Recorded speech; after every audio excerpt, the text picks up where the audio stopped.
Story टोकरी आपके लिए लेकर आ रहा है बहुत सारे शोज जैसे Gonu Jha, twisted tales, lost animals और भी बहुत सारे शोज।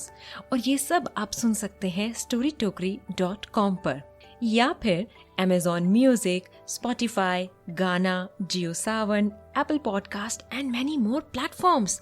तो इंतजार किसका है, जाइए और सुनिए। आप सुन रहे हैं स्टोरी टोकरी।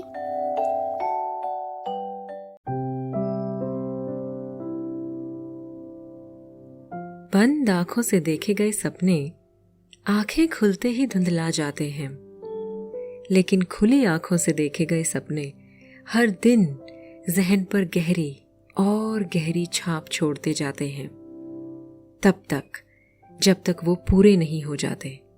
इसकी मिसाल मान से बेहतर कोई नहीं है।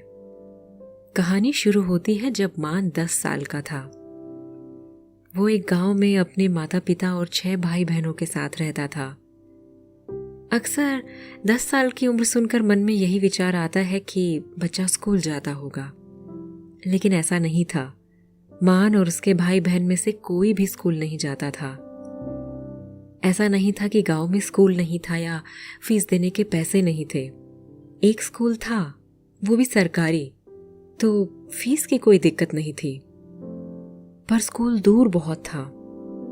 जितना समय वो आने जाने में लगाते, उतना अपने पिता का खेती में हाथ बटाने में लगाते तो गुजारा करने में मदद होती। एक तो किसान, ऊपर से बड़ा परिवार। ऐसे संघर्ष में उलझे इंसान को पढ़ाई एक जरूरत नहीं, सुविधा लगती है जिसे नजरअंदाज किया जा सकता है। मान पिता की मजबूरी समझता था, लेकिन अपने मन पर कभी कभी जोर नहीं चलता था। जब वो सुबह सुबह पिता और भाइयों के साथ रोटी कपड़े में बांधकर खेत की तरफ निकलता, उसी समय सामने के घर से 2 बच्चे बस्ता उठाकर स्कूल के लिए निकलते थे। मान उन्हें देखकर अपनी नजरें फेर लेता, जैसे उसने उन्हें देखा ही नहीं, लेकिन उसके मन की नजरें उनके बस्ते पर से हटती नहीं थी। उसमें रखी सलेट उसे बार बार तख्त पर कुछ लिखने को कहती थी। पिता जानते थे कि मान का कितना मन था स्कूल जाने का, लेकिन मजबूर थे। एक बेटे को भेजना नहीं चाहते थे और सारों को भेज नहीं सकते थे।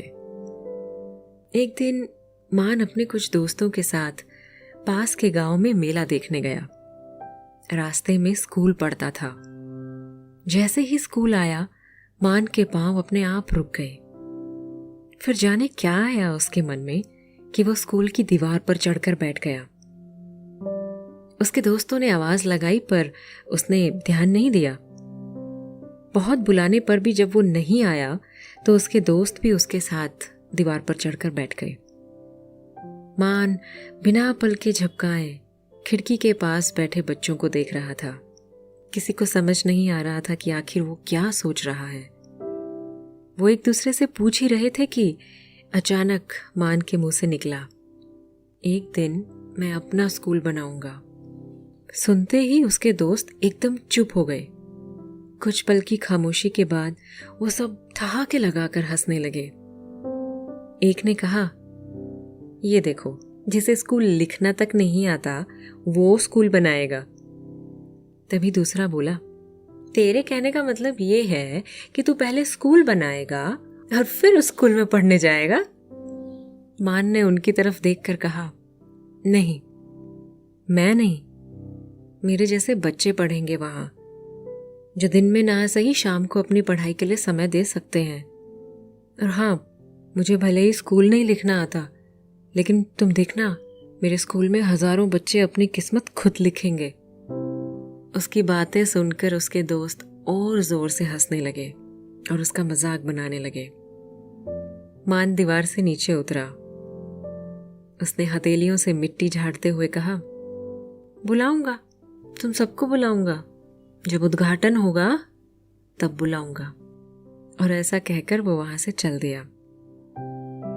घर पहुंचा तो साथ आए एक दोस्त ने मान की मां से कहा, काकी, आपको पता है इसने नया सपना देखा है। कह रहा है कि ये एक स्कूल खोलेगा। माँ को सुनकर थोड़ी हैरानी हुई, फिर हंसते हुए मान के बाल ठीक करते हुए बोली, बड़ा हो गया है तू, बड़ी बड़ी बातें करने लगा है। चल हाथ धो ले, खाना लगाती हूँ। माँ की बात सुनकर मान हाथ धोने चला गया।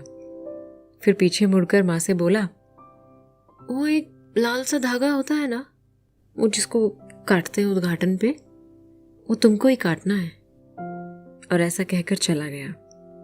माँ को एक पल के लिए कुछ समझ ही नहीं आया कि वो क्या बोल कर गया। इतना विश्वास उसके बेटे में कहाँ से आया। यकीन करने का मन हुआ कि तभी एहसास हुआ कि वो महज एक 10 साल का बच्चा है, और इस उम्र में बच्चे इसी तरह की बातें करते हैं। पर पता नहीं क्यों उसकी आंखें कुछ और ही कहानी बयां कर रही थी। ये हौसला कैसे झुके, ये आरज़ू कैसे रुके। माँ, इधर आना जरा। कोई आवाज लगा रहा था माँ को। माँ धीरे धीरे चलते हुए पास आई। उम्र का असर दिख रहा था उन पर। चेहरे पर झुर्रियां थी, आंखें कुछ बुझी बुझी सी थी। एक आदमी उनके पास आया और उनके हाथ में एक कैंची थमाकर बोला, कहा था ना चलो।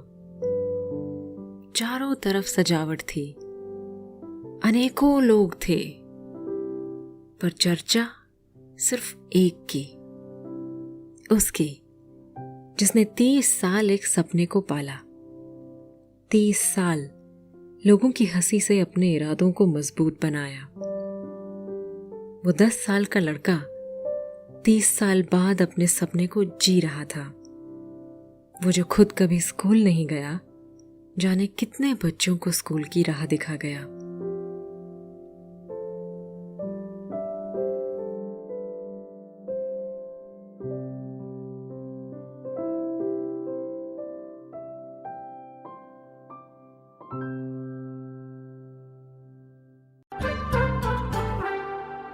अरे बहुत सुना बीरबल तेनाली, अब आई गोनू झा की बारी। ये एक बिहारी सब पे भारी। गोनू झा के गुदगुदाने वाले किस्से सुनिएगा तो कहाँ जाइएगा? अरे स्टोरी टोकरी पर आइएगा। स्टोरी टोकरी। Visit storytokri.com।